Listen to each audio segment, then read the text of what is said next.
What would you do if you found this in a forgotten basement?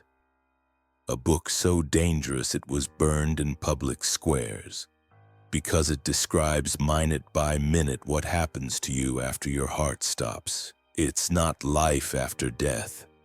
It's a journey. 31 days of transformations that challenge everything you believe. And the scariest part, the same revelations appear in Egyptian tombs, Aztec codices, and alchemical manuscripts. Today I'm going to show you why this knowledge was censored for centuries and how it can change your life before death arrives. In ancient Egypt, there was talk of the Book of the Dead with instructions to traverse the underworld and face divine judgments. In Tibet, the Bardo Thödol describes intermediate states of consciousness after death, guiding the soul on its journey. Spiritualists speak of a progressive detachment from the body and ascension through vibrational planes, and in some African and indigenous traditions, rituals last exactly 30 or 31 days, time considered necessary for the soul to adapt and find its path. Coincidence or ancestral knowledge fragmented over time. The manuscript in question, shrouded in mystery, suggests that these 31 days are a universal stage. It doesn't matter the creed, the name of the god, or the doctrine. There is a path the soul follows, marked by distinct phases from denial to expansion, from pain to liberation. And the way we live here deeply influences how that process unfolds. But why would this book have been hidden? Why would anyone try to prevent this information from coming to light? Perhaps because knowing the afterlife would force us to live more consciously now. Perhaps because understanding death isn't an end, but a powerful beginning. No one knows for sure who wrote the manuscript. What we have are fragments, legends, accounts lost in torn pages of old diaries and muffled whispers among monks. What is agreed upon among the few who claim to have seen it is this book is not ordinary. The most well-known story says that the manuscript was discovered by chance in the 17th century by a group of Benedictine monks restoring an abbey in the mountains of southern France. Inside a hollow wall wrapped in linen cloth and sealed with symbols mixing Greek, Hebrew, and an as yet undeciphered language was a set of aged pages written in red and black ink. The content frightened the monks. It clearly spoke about the 31 days after death in a language mixing poetry, ritual instruction, and vivid descriptions of out-of-body experiences. But that's not the only origin story told. Some claim the book was channeled by an English medium in the 19th century during a series of spiritual transiences. He said he heard voices coming from the threshold between worlds, dictating step by step what happened to the soul after death. Curiously, the descriptions matched parts of the text found by the monks despite being separated by centuries and continents. Another theory points to a mythical civilization predating Sumer vanished without a trace except for fragments of wisdom preserved in esoteric orders. It is believed this civilization understood the cycle of life and death as part of an educational process for the soul, and that the 31 days were a kind of final stage of learning before the spirit moved on or returned. But why is it called the Forbidden Book? Not because it contains dark magic or dangerous invocations, but because it reveals what many systems of spiritual control don't want you to know. That the soul is free, that there is choice after death, that consciousness continues, and that what we do now not only builds our destiny in life, but also the path we will have to walk afterward. Some versions of the manuscript were burned, others disappeared in mysterious fires. There are rumors that a complete copy is kept in a vault in the Vatican. What the book teaches echoes through various spiritual traditions and in accounts of people who have been to the other side and returned. What if it's right? If you stay with me, we'll discover day by day what happens after the last breath. Because the next step is day 1, the separation from the body. Death doesn't happen in a second. It begins in an instant but unfolds in layers as if the soul needed to release itself from matter little by little. The first day is marked by one of the most delicate moments of the entire transition: the separation from the physical body. The so-called silver cord mentioned in esoteric traditions in Ecclesiastes, in the Bible, and in near-death experience reports is the last link connecting the spirit to the body. It pulses, vibrates, resists, and when it breaks, either gently or abruptly, depending on the person's energy, the soul, for the first time, sees itself outside its physical form. This moment is often described as a strange liberation. The soul feels immediate relief, the absence of physical pain, of bodily limitations. But there is also confusion. It sees its own motionless body, sees people around crying or trying to revive it, but can no longer interact with them. A brief state of denial is common. The spiritual mind is still tied to the idea of being the body. Many don't realize they've died. They try to speak, scream, touch, but their hands pass through the air. Their cries go unheard. It's a moment of vulnerability. Spiritual accounts say that on this first day, the soul is accompanied by one or more spiritual guides, even if it doesn't perceive them. These guides observe, protect, and often wait silently until the soul calms down. When death was traumatic or sudden, this process can be more tense. There is resistance and fear. But when death occurs with acceptance, as in cases of old age or advanced spiritual practice, the detachment happens with serenity.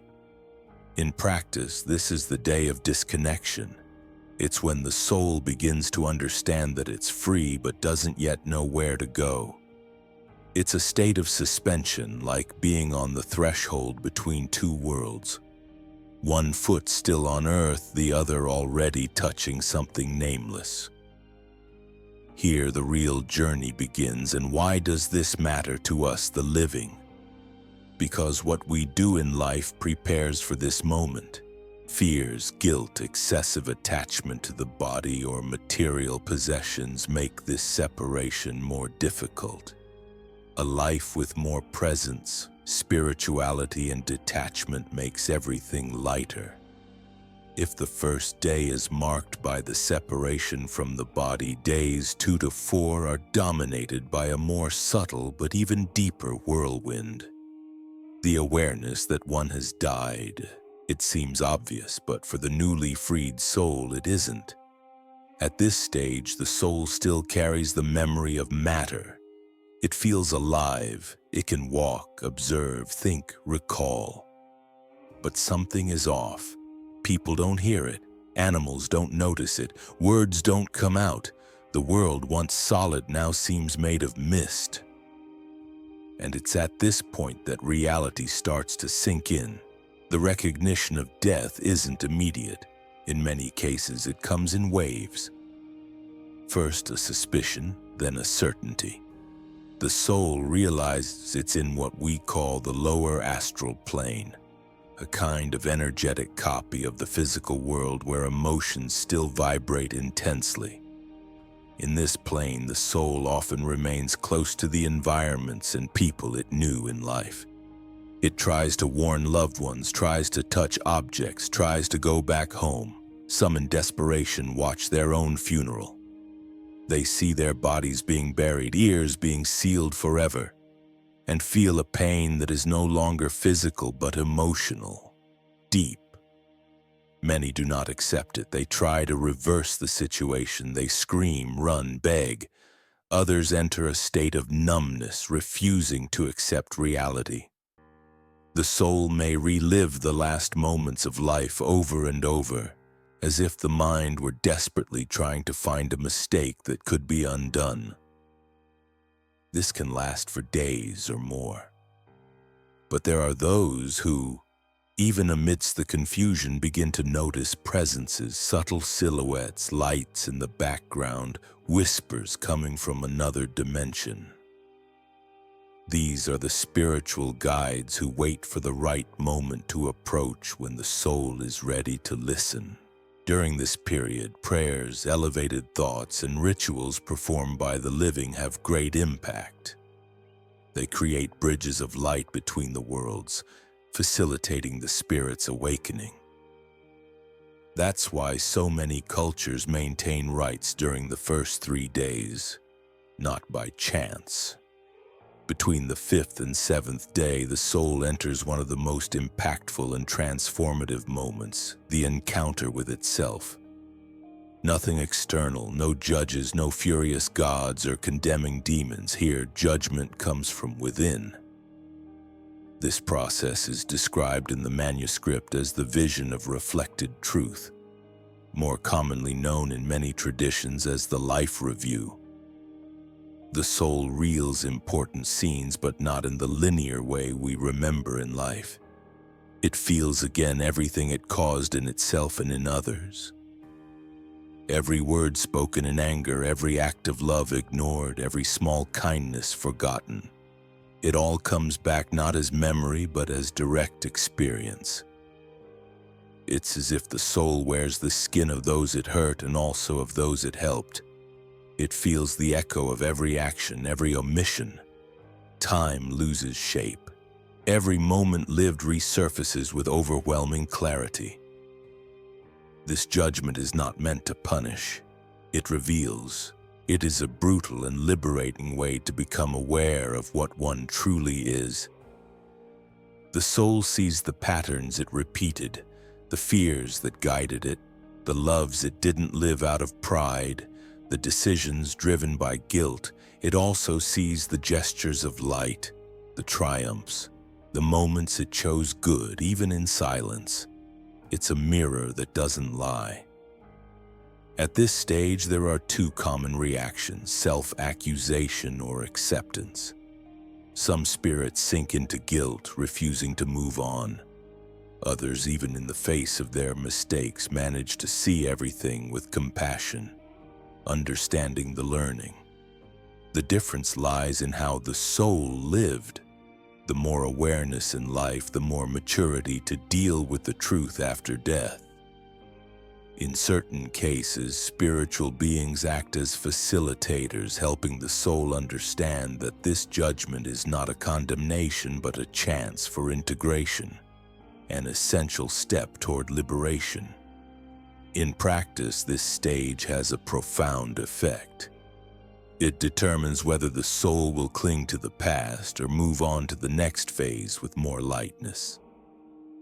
Reliving mistakes can trap it in dense zones, but forgiveness of self and others allows it to continue the journey toward higher planes.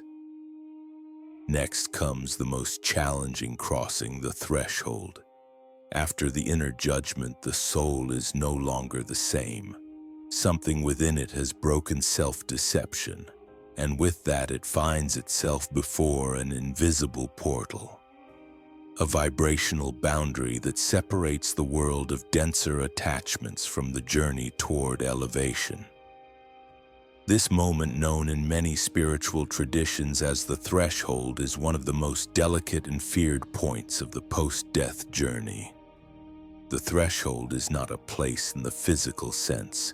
It is a vibrational state, an intermediate zone where everything the soul still carries, unresolved, unforgiven, or misunderstood, manifests.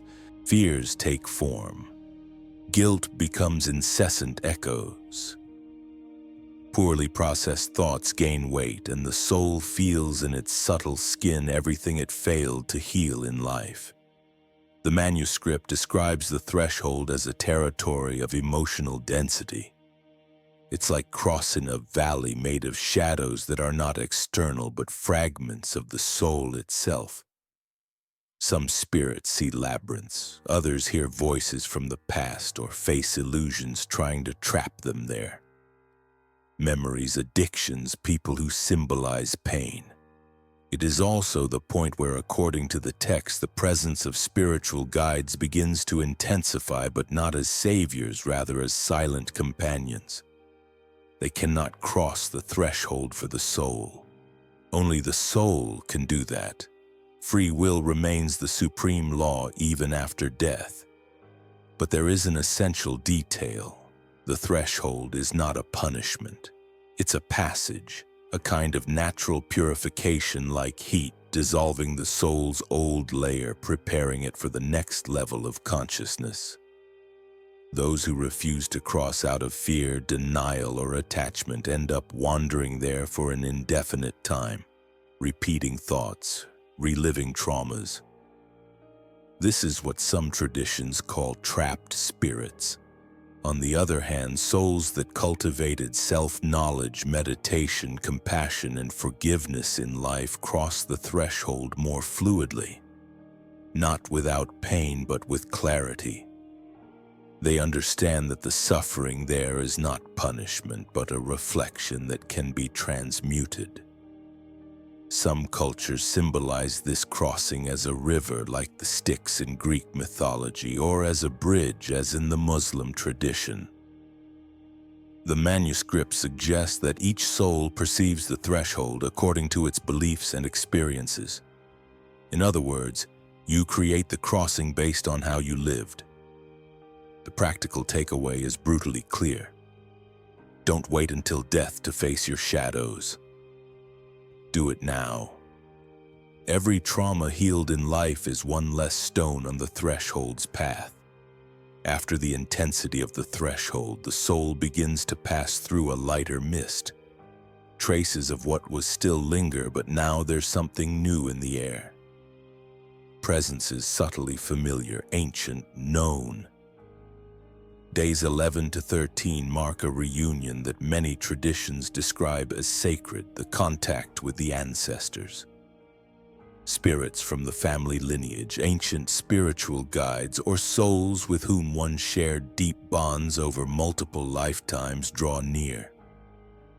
And they don't come to judge, they come to embrace the soul. Still fragile after the crossing is received with a warmth that words can't explain. It's not just a reunion with grandparents or deceased relatives. It's a vibrational recognition, a frequency from soul to soul, as if, after all the strangeness, it begins to remember who it is. In some descriptions, the ancestors appear in human form. In others, as luminous, archetypal, almost symbolic presences. They represent not only the blood family, but also the spiritual lineage, which may include masters, healers, priests, or warriors who were part of the soul's mission in other eras. This part of the journey is also deeply healing. Many souls at this moment are given the chance to reconcile bonds with parents, children, partners from other lives, unspoken truths, interrupted loves, inherited guilt. All of it may surface, but now in an environment of higher understanding, and there's more. This encounter isn't just emotional, it's directional. The ancestors bring wisdom. They show paths. They point to the next phase. They help the soul understand the spiritual inheritance it carries and what it needs to leave behind. It's here that many souls realize they belong to something greater than their individual story. The book emphasizes that this reunion is only possible when the soul reaches a minimum level of emotional balance and detachment achieved in the previous days. If the soul is still too attached to matter or dominated by guilt from the inner judgment, it may not perceive the ancestors or may mistake them for mental projections. After the embrace of the ancestors, the soul enters a turning point. There is no longer any doubt that it is dead. no more denial. And for the first time, there's enough clarity to make a profound decision. Where to go now? Days 14 to 16 mark the moment when the soul faces a true choice. But it's not a choice made with words, it's made with vibration. With the sum of everything it carries within, the soul goes in the direction that best matches its current frequency. Three main paths usually appear before the soul. Higher planes for souls that have managed to release earthly attachments and expand their consciousness. Immediate reincarnation for souls that feel the need to return quickly due to unresolved matters, urgent lessons, or because they are still strongly connected to matter. Attachment to matter, a state of hesitation where the soul cannot choose and remains close to the physical world, often becoming a wandering or obsessive spirit. This choice, although seemingly spiritual, is also deeply emotional and energetic. The soul may feel, for example, the urge to return to a loved one left behind, or the desire to follow the light indicated by its guides, or the fear of letting go of everything and ends up staying, wandering among the living, feeding on dense sensations. But there's a powerful detail the mysterious book reveals. The soul retains free will even after death. In other words, there is no imposed destiny. There is a resonance. But the soul can still choose. It can resist, it can accept, it can ask for help. It can surrender to the process or fight against it. What determines the quality of this choice is the level of consciousness the soul developed in life. If it practiced inner silence, reflected on itself, had moments of presence and connection with something greater, then this decision is made with more clarity. But if it lived automatically, reactively, always chasing the external, it may get lost at the most important moment. This moment is the mirror of who we truly are, not the social mask nor the character we created, but the naked soul. After choosing or hesitating before the choice, the soul doesn't depart immediately. It must revisit the life it left behind. This is the moment of deep emotional detachment, and it happens in what is called the plane of memories.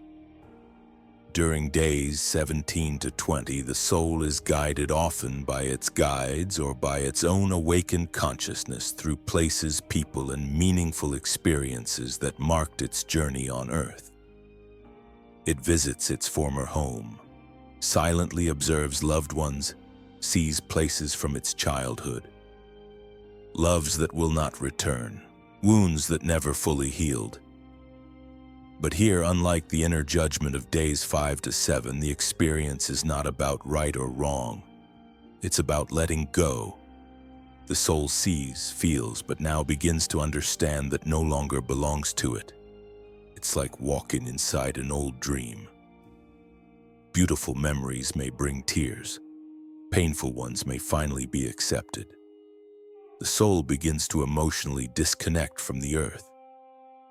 In this plane, everything has an almost ethereal quality. The places are not solid. They are like projections made of energy and memory. The soul realizes that much of what it carried with such heaviness was illusion. Matter, conflicts, social fears, titles, money. None of that can be taken. What remains is what was lived with truth. In some descriptions, this stage is compared to a final walk through life, but with new eyes. The soul feels lighter with each released memory, each attachment dissolved. When it can let go of everything honestly, without clinging, without resistance, it begins to feel an indescribable lightness, a silent expansion. It's as if a door within it finally opens to something greater. However, when there are very strong attachments such as young children, obsessive loves, or unresolved feelings, the soul can become stuck in this plane. It revisits the same scenarios repeatedly, trying to interfere, influence, maintain presence, and this prevents it from moving forward. That's why so many spiritual farewell rituals are performed during this phase to help the soul understand that its time in that life has ended.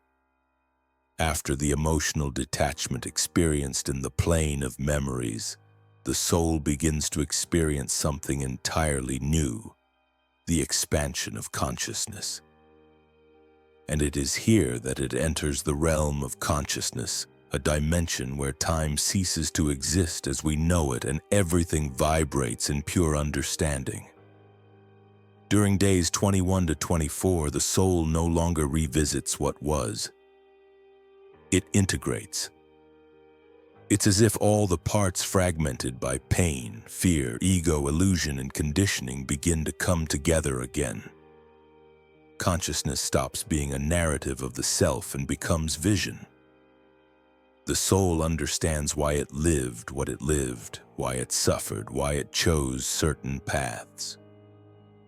In this plane, there is no longer an external setting like houses, people, or streets. The environment is purely energetic, shaped by the soul's vibration. It's common for it to perceive itself floating in luminous spaces connected to subtle presences, sometimes described as beings of light, mentors, archetypal consciousnesses, or even as the divine spark itself. These encounters don't happen through words. Communication is telepathic, direct, silent, and more powerful than any human conversation. The soul feels understood without needing to explain. And above all, it feels accepted. Here, love is not a feeling, it is a state. It's at this point in the journey that many souls remember their original purpose before birth, before choosing that body, that family, that mission. Some are surprised, others recognize with gratitude everything they lived through. Even the pain, because it was the pain that awakened dormant layers of the soul. This is the space where the ego finally begins to dissolve. The soul understands it was not the character, it was the actor, and that the stage of life was a lesson, a training, a temporary dive into forgetfulness, so that now in the realm of consciousness it could remember who it truly is. After the expansion of the realm of consciousness, the soul begins to feel that it is being led towards something greater, something no longer chosen with words, but with vibration. On days 25 to 27, the journey reaches a point of convergence. The soul prepares to move on to the plane that corresponds exactly to what it has become. This stage is described as an energetic tuning. There is no imposition of a heaven or hell. What exists is the law of resonance, like attracts like. The soul now vibrates at a specific frequency built throughout life, intensified in the days after death and now completely evident.